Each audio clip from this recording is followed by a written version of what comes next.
hand on his arm, and added, "I would not want to risk your life in any way, if their estimation of your skills are correct." "He might have a point, old boy," Viscount Blackwood said. "I say, let's go in and enjoy some breakfast. Bacon and kidneys. Nice slice of game pie." The Earl frowned. He knew in his heart of hearts that the groom was right. He could see the flecks of sweat flying off the horse's shining black coat.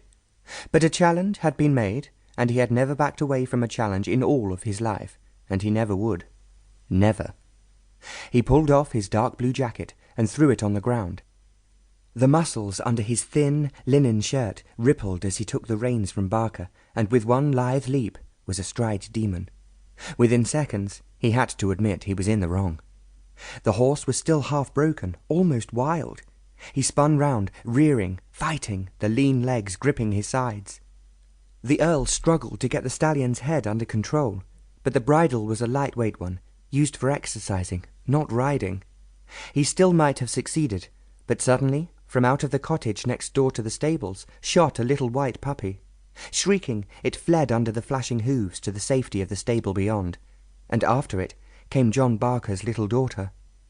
3 years old, and running to rescue her pet, her yellow flowered pinafore was a flapping flag in the horse's eyes as she ran straight towards the deadly hoofs. "Milly, watch out! Stop!" The Earl knew that he had to save the child, whatever the cost. With all his strength he urged Demon to turn. Then, with Verity's screams ringing out, the stallion slipped and fell onto the cobbles, crashing down with William, the Earl of Melton, crushed beneath him.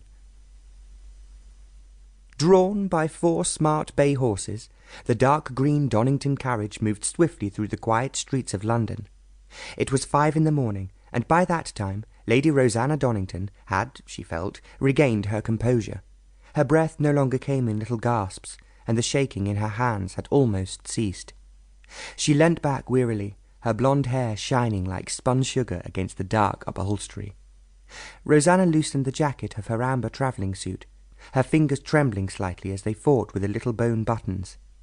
She was beginning to wonder if she had been wise to set off on this venture without Edie, her young maid, but she had given the girl permission to visit her parents in a distant part of London, and the maid still had not returned when Rosanna had rung for Henry to bring the carriage round and set off for the country.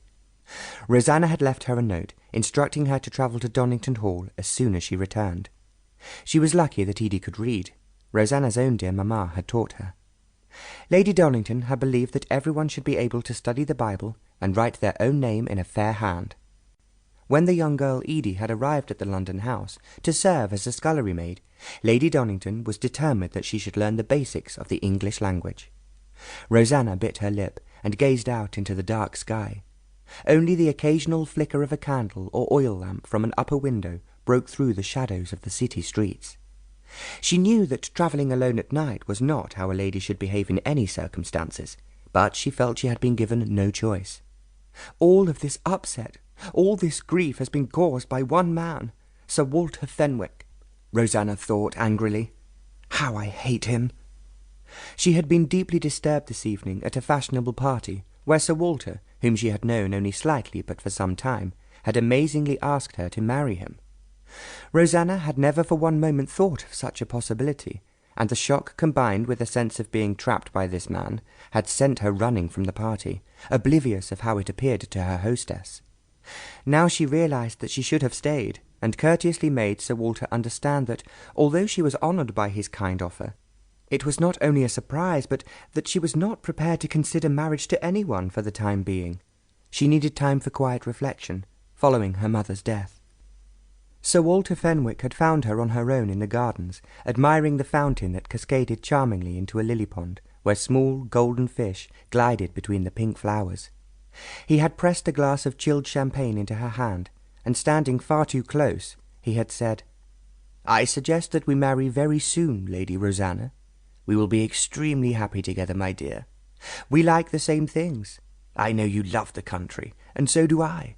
Yet you enjoy yourself in London as I do."